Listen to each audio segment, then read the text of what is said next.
Hey Ghosty, this is my Ghosty, and there's a beginning, well not beginning, a middle in Neverheart, which is part 3. Let's just carry this on before it cuts itself off. It takes me a long time to muster up the courage to try and lift the lid. A soft white hand appears on my shoulder. Don't be afraid, you are free now. I don't know when the doll disappeared from my hands. The sky booms and crackles as if the world is falling to pieces. All of my memories, all of my visions, they cracked like the sky and fell apart like the raindrops. I open my eyes and the world outside my dream is raining too. Right, I remember now. The stitch in the coffin, me trapped by my obsession. By obsession? Sorry, I'm a bit confused. I lost my memories from before I died. I only kept seeking the way to extricate myself. My returned people who were turned to monsters, and the mountain of corpses in that insectable mansion. All of these are memories from after I died. Oh shoot, she died?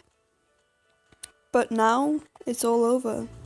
I catch the scent of life surprisingly from my body, which shouldn't have long decayed. You! My power is washed away by the rain, and the ghosts no longer obey me. They are all ready to devour every last bit of flesh and blood of my body. I mean, you have nothing left. It's bone.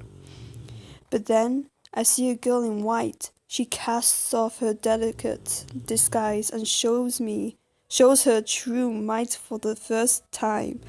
The ghosts cower and shrink into the shadows before her. Embraced by the rain and the dim moonlight, she holds a parasol woven together with bones and steps towards me. I recognize her. She is the doll who rescued me from the coffin and breathed like back into me. Okay. That was the one and only way to stop me. She will become the new master of the city, my death through resurrection, acting as a stepping stone, sorry if I'm a bit slow, for her ascent to power. But her eyes are hazy, bewildered. Somehow she looks like a real human being. I want to hug her. I don't notice that my hands had unconsciously gone to wipe the beads of rain from her cheeks. So, is Miss Bone and Underworld Lord in love? It sounds like Underworld Lord has something like some sort of attraction towards Miss Bone, and Miss Bone is there just helping her out. You know.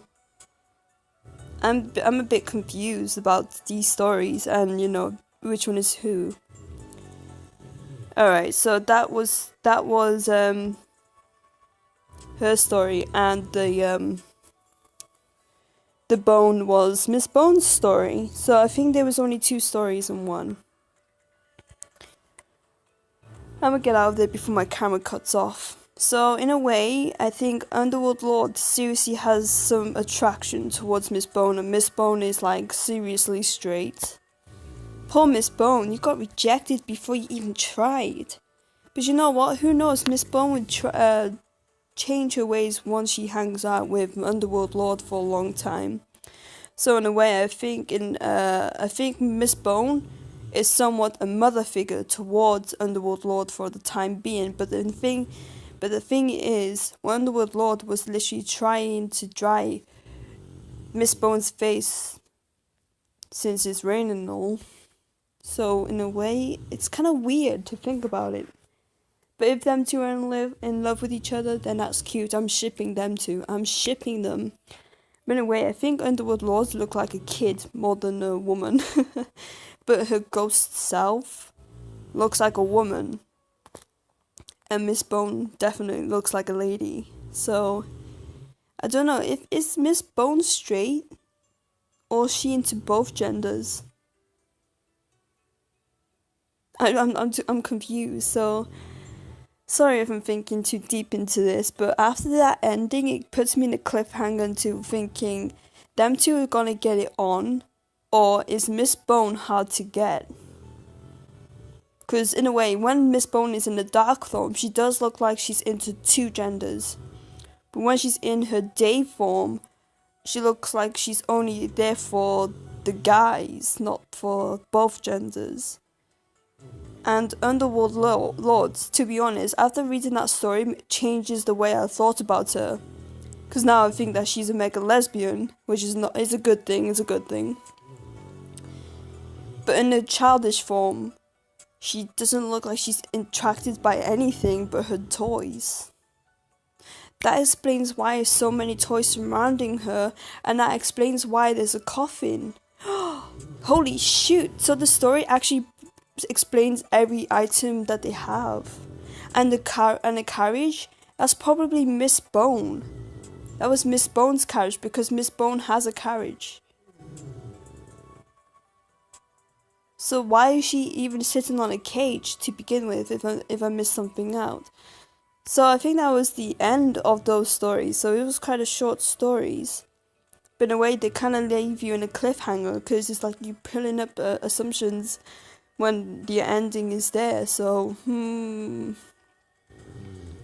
So I think Miss Bone is now taking over Underworld's Lord power, like to control ghosts, because she's the gorgeous one, while Underworld Lord is now trying to get herself together while standing on Miss Bone's side, which is her crush. So Miss Bone could literally get away with murder because Underworld Lord is seriously attracted to her, so therefore she wouldn't actually put her foot down, because feelings matter.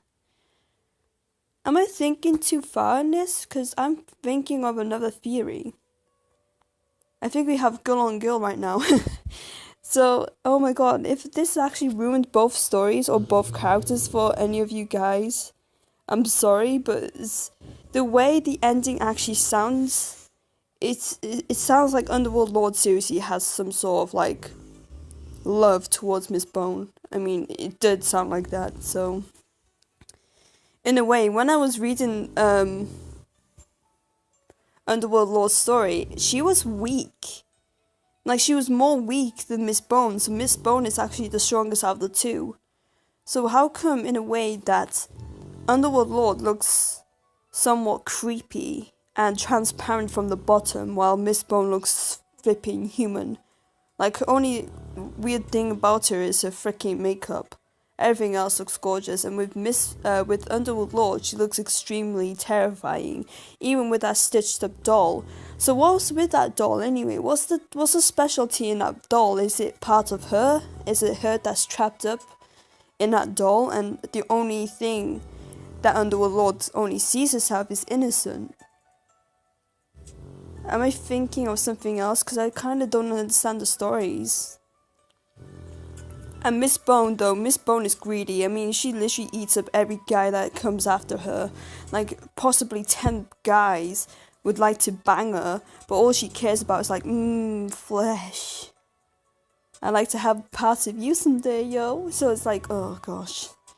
I don't really like Miss Bone's story, though. I mean, it's a typical way, because you see a gorgeous lady, of course, something's wrong with her. Every time it's nighttime, she transforms into something gorgeous. A guy can't get away from her. He strips off naked or walks in the dark.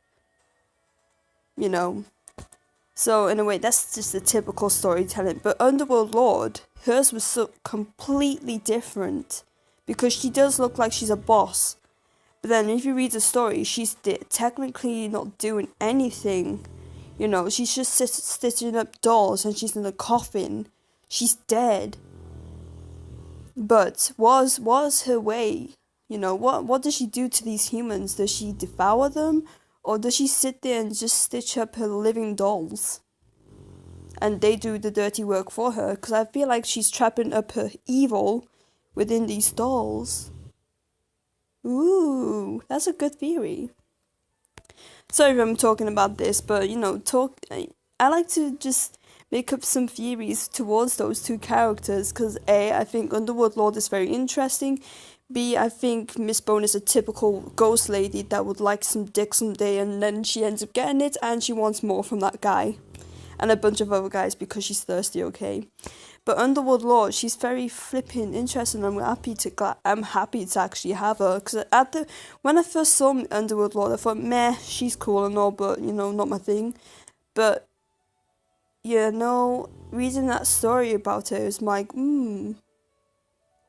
so she does have feelings for Miss Bone. Because I actually thought she was actually Miss Bones' daughter.